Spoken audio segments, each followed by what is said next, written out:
வானம் டாக்கீஸ் நண்பர்களுக்கு வணக்கம். இப்போ எனக்கு ஜோதிடம் பார்க்கணும் அப்படிங்கிற ஒரு ஆசை இருக்குது. எனக்கு date of birth, time of birth, place of birth எனக்கு தெரியாது. நான் எப்படி ஜோதிடம் பார்க்கறது, என்னுடைய பலன்களை நீங்கள் சொல்ல முடியுமா அப்படிங்கிற ஒரு கேள்வி இருந்தது அப்படின்னா கண்டிப்பாக சொல்ல முடியும். பிரசன்னம் அப்படிங்கிற ஒரு மெத்தட் இருக்குது. அதில் நம்ம ஜோதிடம் அப்படிங்கிறது உங்களுடைய ஜாதகத்திற்கு பலன் அப்படிங்கிறத இங்கே சொல்ல முடியும். இந்த பிரசன்னம் எப்படி பார்க்கப்படுகிறது அப்படின்னா கேரளாவில் தான் ரொம்ப பிரசன்னம் அப்படிங்கிறது ஃபேமஸ்.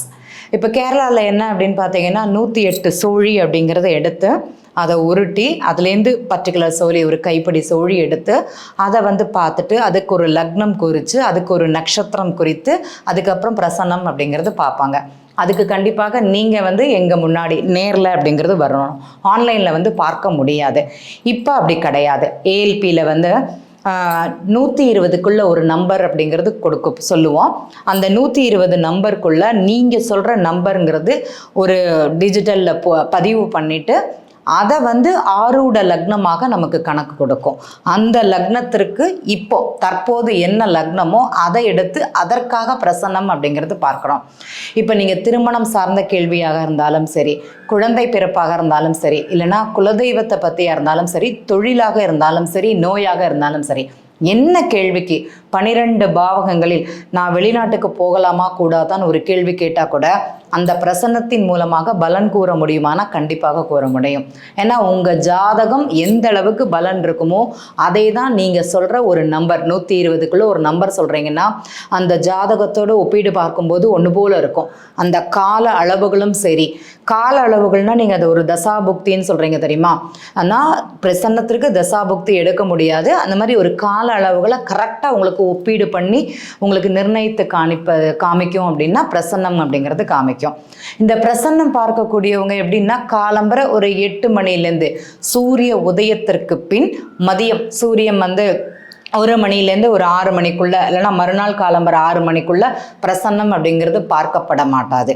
காலம்பரை மட்டும்தான் பிரசன்னம் அப்படிங்கிறது பார்க்கும். இப்போ நான் ஒரு நண்பருக்கு பிரசன்னம் பார்க்குறேன் அப்படின்னா பிரசன்னம் பார்க்கக்கூடிய நபருடைய பேர், அவருடைய வயது, அவர் எந்த ஊரில் இருக்கிறாரு அப்படிங்கிறது அட்லீஸ்ட் எனக்கு தெரியணும்.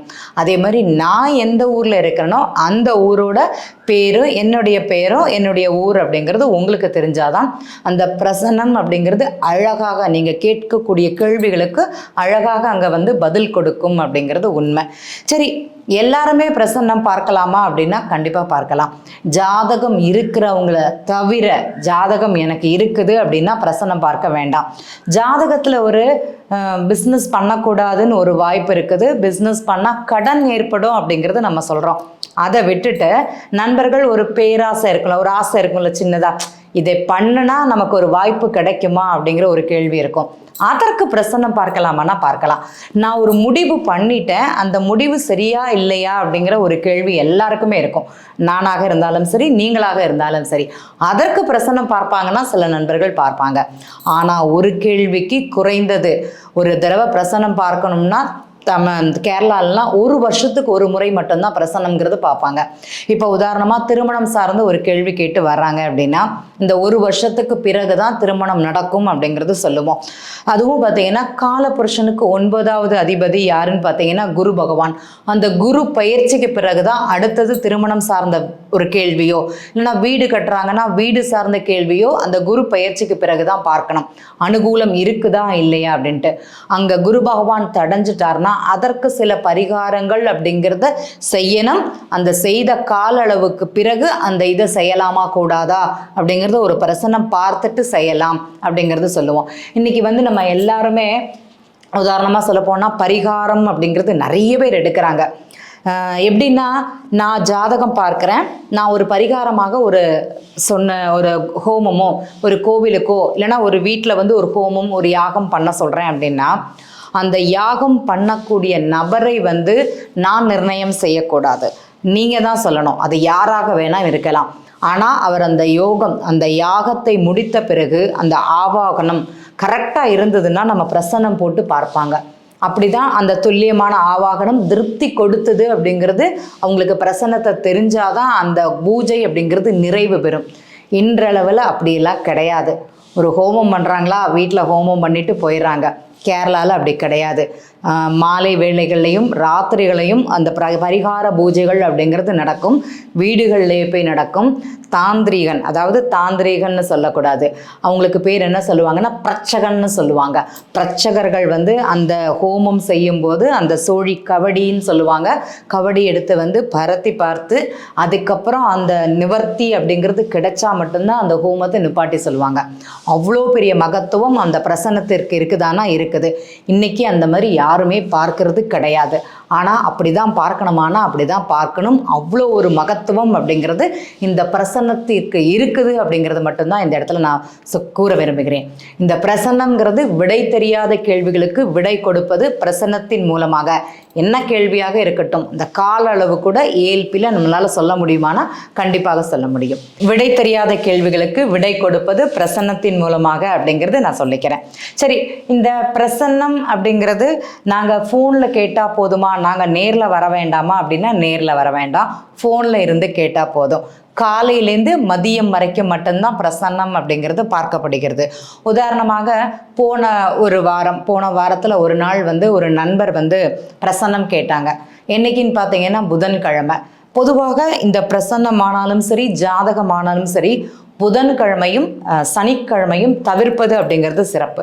ஏன்னு பார்த்தீங்கன்னா இந்த 2 நாட்களும் பெருக்கம்னு சொல்லுவோம். நீங்கள் பாட்டியெல்லாம் என்ன சொல்லுவாங்கன்னா புதன் பெருக்கம், புதன் நாளில் ஒரு ட்ரெஸ் எடுக்கலாம், ஒரு நகை எடுக்கலாம், எல்லாமே செய்யலாம். ஆனால் ஜோதிடர்களையோ மருத்துவரையோ வக்கீலையோ இந்த 2 நாளில் மட்டும் தொடர்பு பெறக்கூடாது அப்படிங்கிறத தெரிஞ்சுக்கோங்க. அன்றைய ஒரு நிகழ்வுக்கு போகும்போது திரும்ப திரும்ப அந்த செயலை செய்ய வைக்குமானா செய்ய வைக்கும். அதனால் பிரசன்னம் பார்க்கக்கூடிய நண்பர்களுக்கு கண்டிப்பாக புதன்கிழமை அப்படிங்கிறது பிரசன்னம் பார்க்கப்பட மாட்டாது. சனிக்கிழமையும் பிரசன்னம் அப்படிங்கிறது பார்க்கப்பட மாட்டாது. என்ன மேடம் புதுசாக சொல்கிறீங்களே அப்படின்னா உண்மை அதுதான். ஏன்னா நான் கேரளாவில் தான் பிரசன்னம் அப்படிங்கிறது படித்தேன். ஆனால் அக்ஷய லக்னம் பத்ததி முறையில் பிரசன்னம் அப்படிங்கிறது பார்க்குறேன். அங்கே நான் நீங்கள் சொல்கிற மாதிரி சோழியை உருட்டி தான் பார்த்துட்டு இருந்தேன். இன்றைக்கி ஏஎல்பி முறையில் பார்க்குறதுனால மிக துல்லியமாக அப்படிங்கிறது வருது. எங்களுடைய குருநாதர் திரு பொதுவுடைமூர்த்தி சார் சொன்னது இந்த 2 நாட்கள்லையும் தவிர்ப்பது சிறப்பு அப்படிங்கிறது சொல்லுவாங்க. ஸோ இந்த 2 நாட்களில் மட்டும் அதை கண்டிப்பாக செய்ய மாட்டோம்.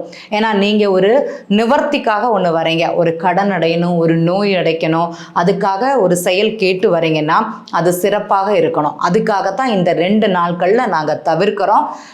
இந்த செயல்களை இந்த நாட்களில் நீங்கள் யாராக இருந்தாலும் சரி, ஒரு டாக்டர்கிட்ட போய் நார்மலாக செக்கப் போகிறதா இருந்தால் கூட இந்த 2 நாட்களை மாத்திரம் தவிர்த்துட்டு செய்யுங்க. ஒரு வக்கீலை போய் பார்க்குறீங்களா, புதனும் சனியும் கண்டிப்பாக போகாதீங்க. அது உங்களை அலக்கழிச்சுட்டே இருக்கும், பொருளாதாரத்தையும் நேர விரயத்தையும் கொடுத்து கொண்டே இருக்கும். இந்த நாட்களில் இதை செய்யாமல் இருப்பது அப்படிங்கிறது சிறப்பு. இதை மாத்திரம் தவிர்த்துக்கோங்க. சரி, பிரசன்னத்தில் வேற எதெல்லாம் பார்க்கலாம் அப்படின்னா நிறைய அப்படிங்கிறது இருக்குது. அடுத்த ஒரு நிகழ்வில் சந்திக்கலாம். நன்றி.